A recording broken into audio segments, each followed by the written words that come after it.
Ciao a tutti! Questo è il secondo video dedicato al walking bass. Tra poco vedremo 4 varianti che servono a rendere più interessante questo modo di accompagnare. Infatti, la ripetizione della linea di basso con gli accordi sempre in levare sul primo movimento alla lunga risulta un po' noiosa e quindi è indispensabile usare qualche trucco per far sì che il nostro walking bass sia meno monotono. Le 4 variazioni che vedremo sono 1. Aggiunta di note fantasma, in inglese ghost note, alla linea di basso. 2. Accordi suonati in levare sul quarto oppure sul secondo e quarto movimento. Terza variante, accordi suonati in levare sul primo e quarto movimento oppure su tutti i 4 movimenti. L'ultima variante è il 3 su 2, che è una tecnica usata da un grandissimo chitarrista che però non è molto noto al grande pubblico, Lenny Breau. Partiamo dalla prima variante, che deriva direttamente da quello che suonano i bassisti e che consiste nell'inserire nella linea di basso le cosiddette ghost note.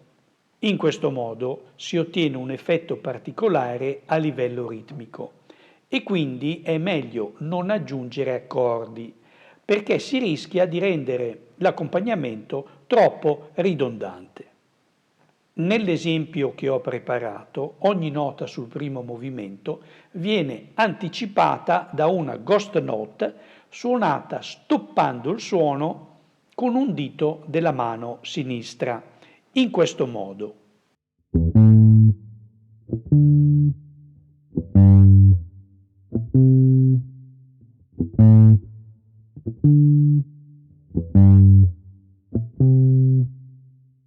Nella seconda parte dell'esempio ho aggiunto un'altra nota di un sedicesimo sul levare del primo movimento, che però non viene stoppata.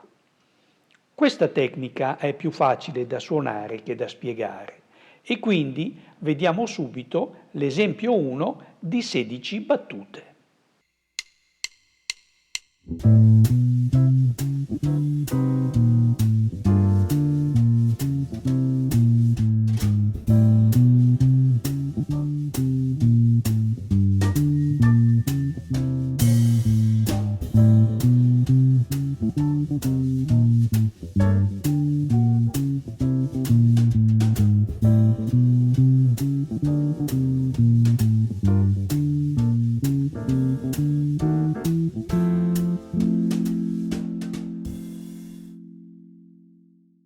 Per i prossimi 3 esempi useremo il giro armonico di un blues in Fa, che come sappiamo può essere suonato in tantissimi modi diversi.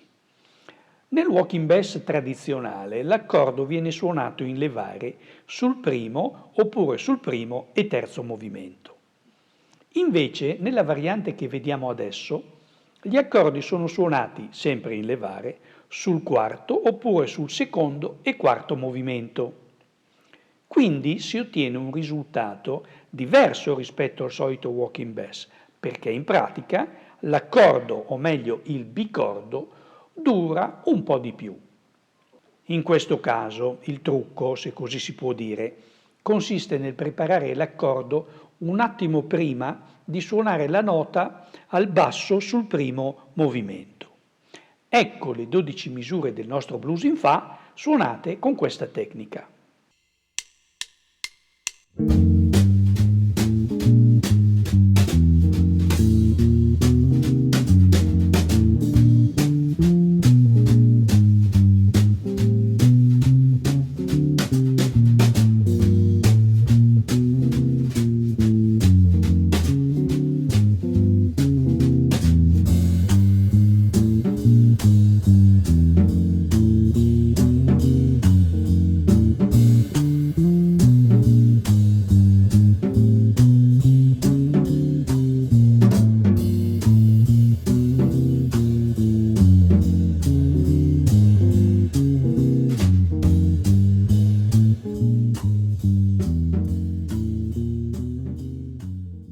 La terza variante consiste nel suonare l'accordo in levare sul primo e quarto movimento o addirittura su tutti i quattro movimenti. In questo caso il walking bass sarà abbastanza complesso, forse troppo, ma comunque il risultato è sicuramente interessante. Ecco un altro giro di blues in fa suonato con questa terza variante.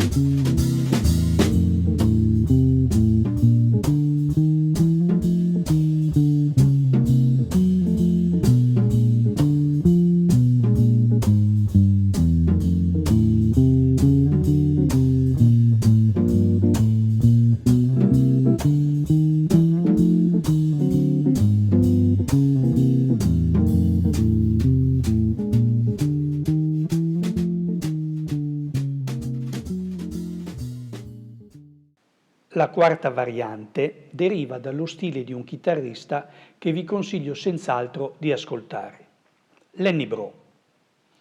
Lenny Breau era di origini canadesi e iniziò a suonare musica country da bambino. Utilizzando la chitarra classica e quella elettrica a 6 e a 7 corde, ottenne risultati tecnici e artistici assolutamente straordinari. E questo in tanti stili diversi. Infatti, nei suoi album si ascoltano brani di jazz tradizionale, bebop, jazz modale e addirittura musica country e spagnola. Purtroppo Lenny Breau aveva problemi molto seri di tossicodipendenza e il 12 agosto del 1984 fu trovato senza vita nella piscina del Residence di Los Angeles dove abitava. Aveva 43 anni. Ufficialmente venne dichiarato che la causa della morte era lo strangolamento, ma la principale sospettata, sua moglie, dopo le indagini risultò essere innocente. A oggi, purtroppo, il responsabile dell'omicidio di Lenny Breau non è stato trovato e nemmeno un libro di oltre 300 pagine ha aggiunto altre informazioni a questa tragica vicenda. Personalmente sono un grande fan di Lenny Breau e negli anni ho acquistato molti dei suoi album e anche alcune cassette amatoriali registrate durante i suoi concerti con musicisti canadesi e americani. Tempo fa acquistai anche un libro dedicato allo stile di Lenny Breau, che si intitola Fingerstyle Jazz. È un testo molto interessante, ma anche piuttosto difficile, e l'unico capitolo che è alla mia portata si intitola Three Against Two, dove viene spiegato come inserire delle terzine di quarti durante un normale accompagnamento in 4 quarti. Anche stavolta, ascoltando l'esempio, capirete subito in cosa consiste questa variante, che però deve essere usata senza esagerare, per evitare che il nostro accompagnamento possa creare dei problemi al solista o al cantante. Ecco l'esempio 4.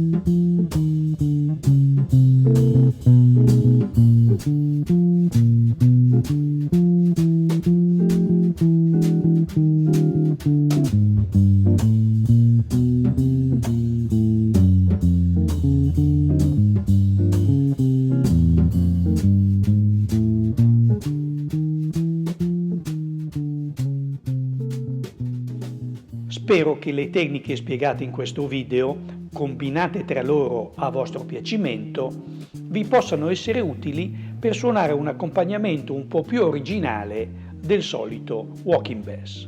Il file PDF con la trascrizione degli esempi è scaricabile gratuitamente dal mio sito internet e il link è nella descrizione sotto a questo video. Un ringraziamento enorme a chi si è già iscritto e a chi si iscriverà al mio canale YouTube. Per ora è tutto e quindi arrivederci alla prossima.